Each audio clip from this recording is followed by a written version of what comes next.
Hello students, in this lecture we will see one more numerical based on network equilibrium equation. So numerical क्या दिया है देखो, for the network shown write down the Tysett matrix. ये तो हम लोग easily कर सकते हैं. And obtain the network equilibrium equation in matrix form using KVL. So उन्होंने mesh analysis के ऊपर ये numerical पूछा है. They are also asking us to calculate the loop currents and the branch currents, and this is the given circuit. तो उन्होंने इधर IL1, IL2 और IL3 दिखाया है. सो इसे आप ध्यान में रखें. IL1, now this is the part through which only IL1 is flowing. This is the part only which IL2 is flowing, and this is the part of a network through which only IL3 is flowing. These branches are common between the two meshes, or you can say the current through them won't be just IL1, IL2 और IL3. सो ये case में क्या करने का रहता है, सो ये branch को आप ब्रांच नंबर 1, 2 और 3 ये ऐसे असाइन करने का रहता है. सो देखते हैं ये न्यूमेरिकल कैसे सॉल्व किया जाता है. सो ये सर्किट डायग्राम मैंने बनाया है, एंड इससे आपको पहले oriented graph you have to make, and for that purpose you have to first of all identify the nodes. And node it is a junction where more than 2 elements are connected. So there are these 4 nodes. So I will mark these 4 nodes over here. 1, 2. Node number किस में लिखने का रहता है, they have to be written without bracket. So 1, 2, 3, 4. और अभी जैसे कि डिस्कस किया गया है IL1, IL2, IL3 उन्होंने दिखाया है. सो ये मैं ब्रांच नंबर 1 कंसीडर करूंगा because IL1 is over here. IL2 इधर दिखाया गया है, इसको मैं ब्रांच नंबर 2 कंसीडर करूंगा, and here I will assume branch number 3. तो ये थोड़ा सिंप्लीफाई हो जाता है. ऐसा कुछ नहीं है कि ये कंपल्शन है, आप दूसरे वे से दूसरे ब्रांच नंबर्स लेके भी इसको सॉल्व कर सकते हैं. ठीक है, और ये आ जाएगा इधर 4th branch, 5th branch and 6th branch. So ये नंबरिंग कर देता हूँ 4th, 5th and you will have 6th branch over here. लेकिन इधर क्या बोला गया है, ओरिएंटेड ग्राफ. ओरिएंटेड ग्राफ के लिए आपको डायरेक्शन असाइन करना पड़ेगा. सो ये रैंडमली डायरेक्शन में असाइन कर देता हूँ. 1, 2, let's say over here 3. So in the direction of the currents, actually I have shown these 3 directions over here. 4, 5th and 6th one is over here. तो ये तो मैंने इधर ग्राफ बना दिया. अभी आपको टाइसेट बनाने का, ये प्रॉब्लम देखिए, टाइसेट बनाने का है. तो टाइसेट बनाने के लिए आपको क्या करना पड़ता है, ट्री सिलेक्ट करना पड़ता है. So you can select a tree over here. Let's say मैंने ये टी करके जो है ये ट्री करके सिलेक्ट किया. ये जो टी है इसको मैंने ट्री करके सिलेक्ट किया है. सो आपके पास नोड नंबर है 1, 2, 3 and 4th one is over here. और ये ट्री के ब्रांचेस को क्या बोलते हैं, ट्विक्स. तो इसके ट्विक्स कौन से हो गए, सो ब्रांच नंबर 4, 5 और 6 ये क्या हो गए, उसके ट्विक्स हो गए. और जो लिंक्स है ये आपको डैश लाइन से दिखाने पड़ते हैं. सो ये जो लिंक्स है ये मैंने इधर डैश लाइन से दिखाया है, 3, 1 और 2. टाइसेट किससे बनता है, तो टाइसेट ये हमेशा लिंक से बनता है. ऐसा नहीं, टाइसेट ट्विक से नहीं होता है, टीटी नहीं होता है. ये मैंने पहले भी लेक्चर्स में एक्सप्लेन किया है. सो टाइसेट ये हमेशा लिंक से बनता है. तो लिंक्स कौन से हैं, लिंक्स मतलब डैश लाइन. हाँ, सो इधर डैश लाइन कौन सी है, देखो 1, 2, 3 के. So you will have tie set 1, you will have tie set 2 and you will have tie set 3. और जिसका टाइसेट उसमें वो लिंक तो रहेगा. सो इसमें 1 तो रहेगा, इसमें 2 तो रहेगा, इसमें 3 तो रहेगा. तो अभी ये टाइसेट कैसे बनाने का है वो पहले देख लेते हैं. एक्चुअली आप इसमें एक्सपर्ट हो गए हैं, इसके ऊपर ज्यादा कॉन्सेंट्रेट करेंगे. चलो, तो ये ट्री इधर मैंने बनाया है. And now if you observe this problem carefully, if you make branch number 1 as a thick line, then there will be a closed loop of thick lines consisting of branch 1, 4 और 6. 4 और 6 तो पहले से ही thick line थे. जैसे आप 1 को thick line कर देते हैं तो ये क्लोज लूप इसका बन जाएगा. So 1, 4, 6 they are nothing but the elements of tie set 1. वैसे अगर आप टाइसेट 2 को देखेंगे, अगर 2 को आप थिक लाइन कर देते हो at that time there will be a close loop of branches 5 and 6. So 2, 5, 6 का टाइसेट 2 बनेगा. And similarly, when you make a branch number 3 as a thick line, then there will be a closed loop of branches 3, 5 and 4. So there will be a part of टाइसेट 3. अभी आपको इधर ये entries करने की है. So टाइसेट 1 के लिए कैसे करने का रहता है, तो जिसका टाइसेट उसको तो आपको 1 लिखने का ही है. 2 इसका एलिमेंट नहीं है, 3 भी इसका एलिमेंट नहीं है और 5 भी इसका एलिमेंट नहीं है. टाइसेट 1 में देखिए 2, 3, 5 नहीं है, तो इधर ये 0, 0, 0 आ गया. Now you travel this close loop in the direction of branch number 1। Why branch number 1? क्योंकि इसका आपने टाइसेट बनाया है, ये लिंक के डायरेक्शन में आपको ये ट्रेवल करने का है। So when you travel this loop, close loop in this manner, the direction of branch number 4 gets coincide, ये कोइंसाइड हो जाएगा, hence you will have +1 over here. Similarly, the direction of branch number 6 will get coincide. So here you will have +1 over here. So ये टाइसेट 1 के entries मैंने कर दिए हैं। टाइसेट 2, तो 2, 5, 6, तो ये आपको लूप ये डायरेक्शन में ट्रैवल करना पड़ेगा। That means according to the direction of this link, जो जिसका टाइसेट लिख रहे हैं उसके डायरेक्शन के हिसाब से आपको ये कंप्लीट करने का है। सो जिसका टाइसेट उसको तो इधर 1 देने का ही रहता है। 1 is not a part of TISET 2, even 3 is not a part of TISET 2 and 4 is not a part of TISET 2. अभी 5 और 6 के लिए कैसे एंट्री हो जाएगा? तो 2 इधर गया, 6 is in opposite direction, hence -1 over here. But the direction of branch number 5 gets coincide with this one, so you will have +1 over here. We are traveling this loop in this manner. And now for the last TISET, that is TISET 3. 3 है तो इधर 1 ही रहेगा, and then we have to travel in this direction. So 3 है तो +1, 5 देखिए opposite direction में आ गया। You are basically travelling in a clockwise manner and 5 is in opposite direction, ये -1 हो गया। 4 is also in opposite direction, तो ये भी हो जाएगा इधर -1। तो टाइसेट तो हम लोग ने इसका लिख दिया है, तो इधर तक पहुंच गए।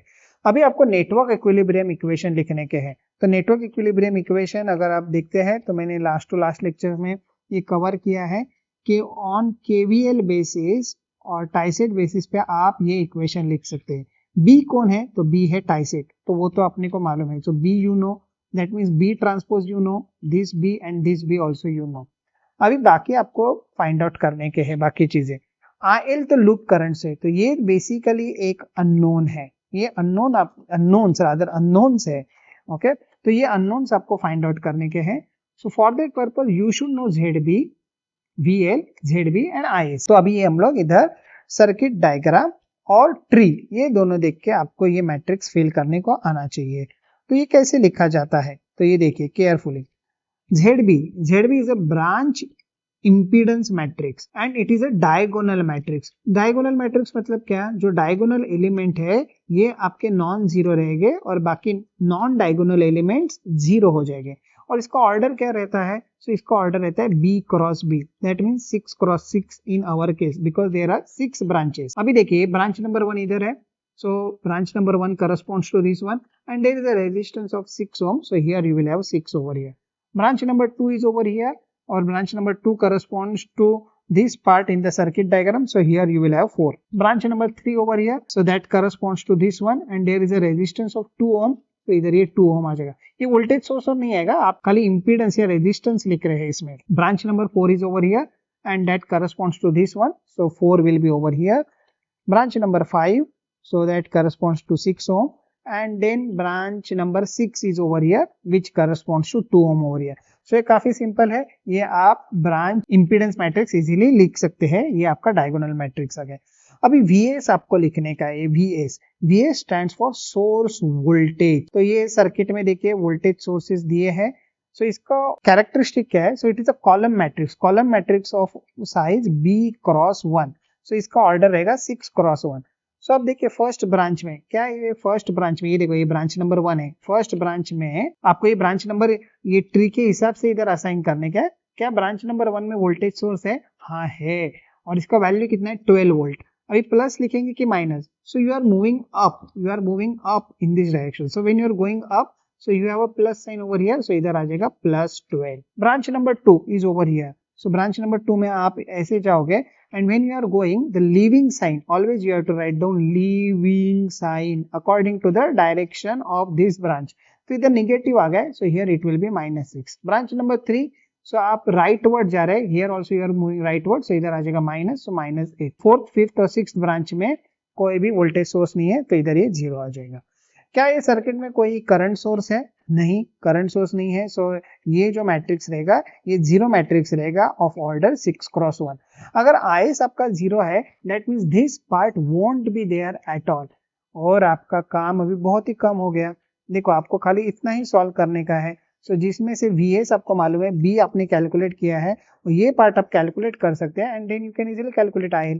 चलो तो अभी कैसे होता है, तो ये देखो मैंने पहले इक्वेशन रेड्यूस कर दिया और इतना ही इक्वेशन आ गया है, सेकेंड पार्ट नहीं है। तो पहले आपको बी जेड भी कैलकुलेट करने का है। एक एक order matrix multiplication is not commutative, हाँ, तो इसके लिए आपको ये ऑर्डर से ही कैलकुलेट करने का है। तो बी इंटू जेड बी, तो ये बी हम लोग ने कैलकुलेट किया था, जेड बी इधर लिखा है, and now do this multiplication. B का ऑर्डर कितना है 3x6, ये इसको जेड बी का ऑर्डर कितना है 6x6, तो बी जेड बी का ऑर्डर कितना आ जाएगा, इसका ऑर्डर आ जाएगा आपका 3x6। तो अभी ये इसके साथ मल्टीप्लाई कर दीजिए, so here you will have 6 over here. Basically ये चीज सिंप्लीफाई करने के लिए आप देखिए इसको इसके साथ मल्टीप्लाई करके देखिए, if 1 is there or -1 is there, you write down the appropriate element. If that element is not there, then you have to write down 0. So 4 है, इधर 0 है, so here you will have 0. Then here 2, here 0, so here you will have 0. Here 4, here 1, so here you will have 4.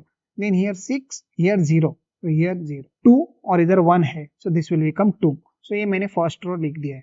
Now you take second row and go on multiplying with this diagonal element. So इधर ये आ जाएगा 0, फिर इधर 1 है, इधर 4 है, सो 4, फिर 2 zeros है, फिर इधर 1 है, इधर 6 है, इधर -1 है और इधर 2 है, so this will become -2. Be careful about this one.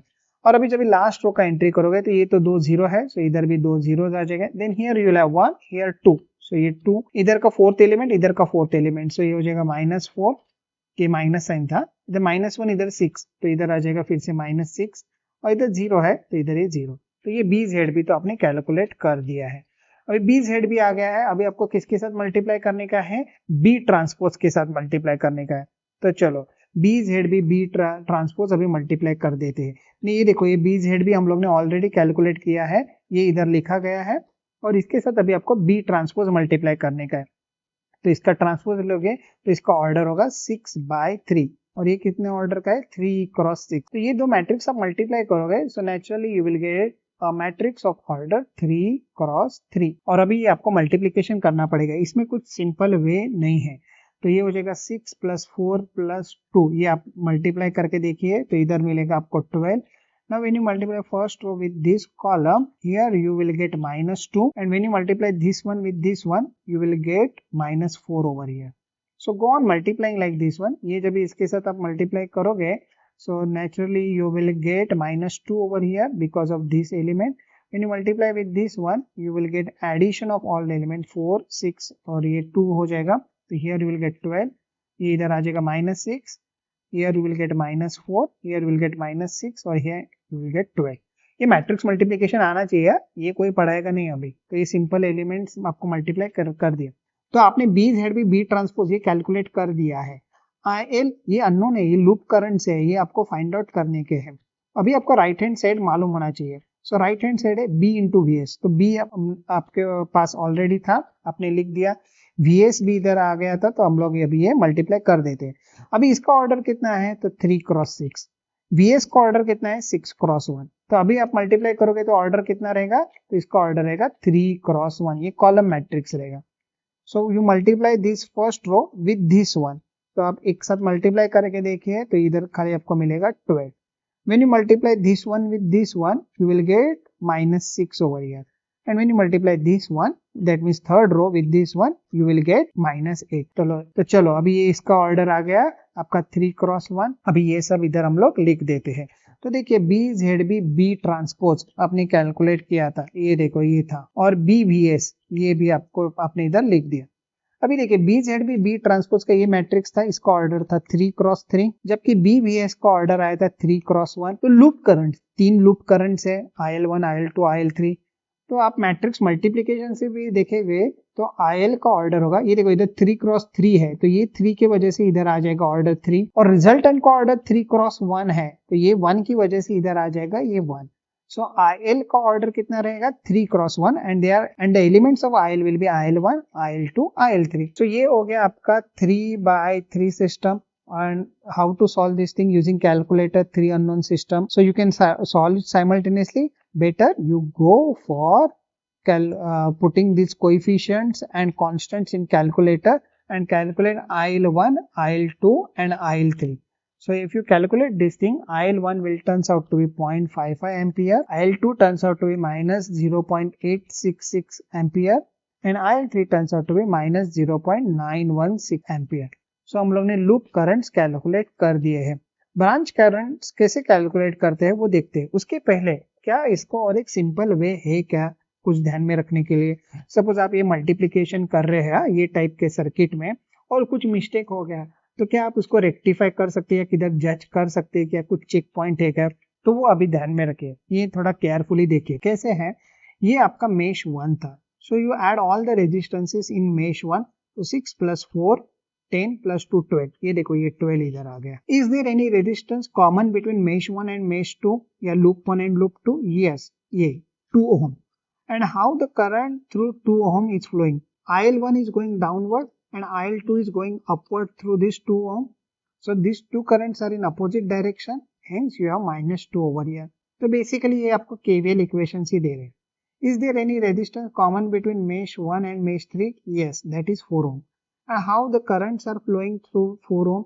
So देखिए IL1 is moving towards right while IL3 is moving towards left.